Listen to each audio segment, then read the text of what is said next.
देखिए, वो हताशा और निराशा बोल रहे हैं। उनको पता है कि यहाँ एनडीए गठबंधन की सरकार बन रही है। जिस तरह बिहार महाराष्ट्र में सरकार बनी, उसी तरह बिहार में सरकार बनने जा रही है।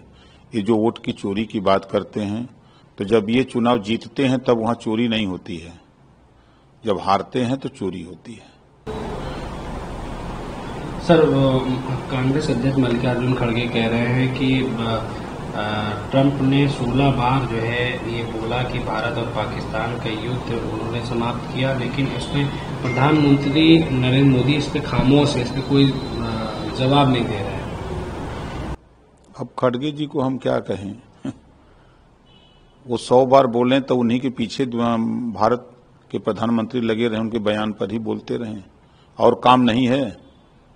देश को विकास के रास्ते पर ले जाना, देश में गरीबी कैसे खत्म हो, देश में शिक्षा सबके घर तक कैसे पहुंचे, रोजगार कैसे पहुंचे, लोग बेहतर जीवन कैसे जिए, इसके विषय में सोचने के लिए खड़गे जी के पास पौरुख नहीं है, ये सुझाव देने के लिए पौरुख नहीं है।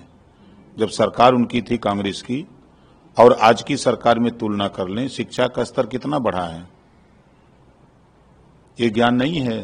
धरातल पे तो जाना नहीं है, हेलीकॉप्टर में बैठना है, जहाज में बैठना है, फिर भाषण देना है, फिर अंदर हो जाना है कमरे में। धरातल पे उतरे तब न मालूम हो कि कहाँ है धरातल पे।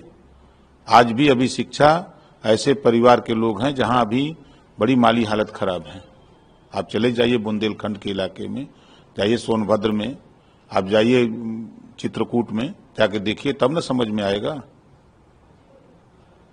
सर, बिहार चुनाव को लेकर के हमारी पार्टी पूरी तैयारी में है। हम लोग वहाँ 156 सीटों पर अपना आंदोलन चला रहे हैं और लगभग हम लोगों ने 29 सीट लड़ने के लिए वहाँ ग्रास रूट पर बूथ का, सेक्टर का, ब्लॉक, विधानसभा की कमेटी पूर्ण रूप से तैयार कर रखा है।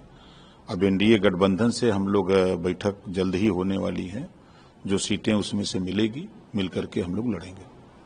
सर, कांवड़ यात्री का बयान आया, उन्होंने कहा कि ये जो बारकोड चिपका रहे हैं या जो दुकानों पे निरीक्षण करने विभाग की टीम जा रही है वो गलत है। त्योहार सभी को मनाने का अधिकार है, लेकिन कोई किसी की वजह से परेशान ना हो, इसका भी ध्यान रखना जरूरी है। नहीं, उन्होंने सही कहा है कि किसी को परेशान न किया जाए, और त्योहार किसी भी जाति धर्म का हो, सबको अपना अधिकार है। संविधान में बाबा साहब डॉक्टर अम्बेडकर जी ने यही तो अच्छी व्यवस्था बनाई है कि सबको अपना अधिकार है, तो सब लोग अपना करें और अधिकारी किसी को परेशान न करें, ये तो अच्छी बात कह रहे हैं।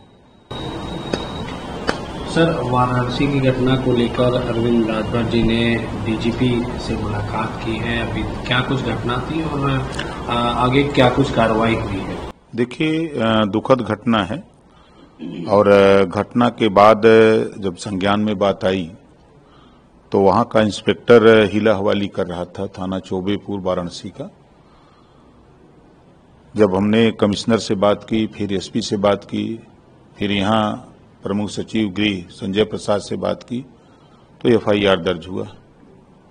एफआईआर दर्ज होने के बाद फिर जिन लोगों ने मारा पीटा था, तो उन लोगों ने अपना एक करनी सेना का नाम आ रहा है, और ये लोग कुछ और लोग मिलकर के वहां थाने पर दबाव बनाए।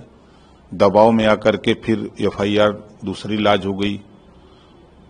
गलत तरीके से जो आदमी हॉस्पिटल में खाली भर्ती है और पूरा हॉस्पिटल घूम रहा है, मैं भी गया था, दिखवाया उसको, बनारस गया था, मैंने पता कराया और दिखवाया।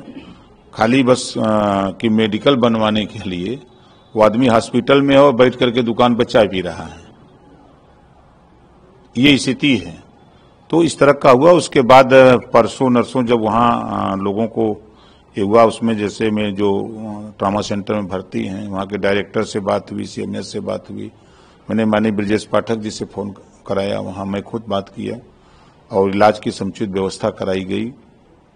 उसके बाद डीजी से मिल करके और वहाँ एसआईटी जांच के लिए कि जो जांच हो, कोई निर्दोष न फंसे, जो दोषी है उसके खिलाफ कार्रवाई हो, तो उसमें कल एसआईटी भी गठित हो गई और इंस्पेक्टर जो चौबेपुर थाने को उनको वहां से हटा दिया गया, पुलिस लाइन भेज दिया गया। और प्रमुख सचिव गृह और चीफ सेक्रेटरी से भी हमारी बात हुई उस मामले में, और एसपी गोयल से भी बात हुई कि जो भी हो वो निष्पक्ष हो, कोई निर्दोष उसमें न फंसे। और इसी बात को लेकर के हम लोग प्रयासरत हैं।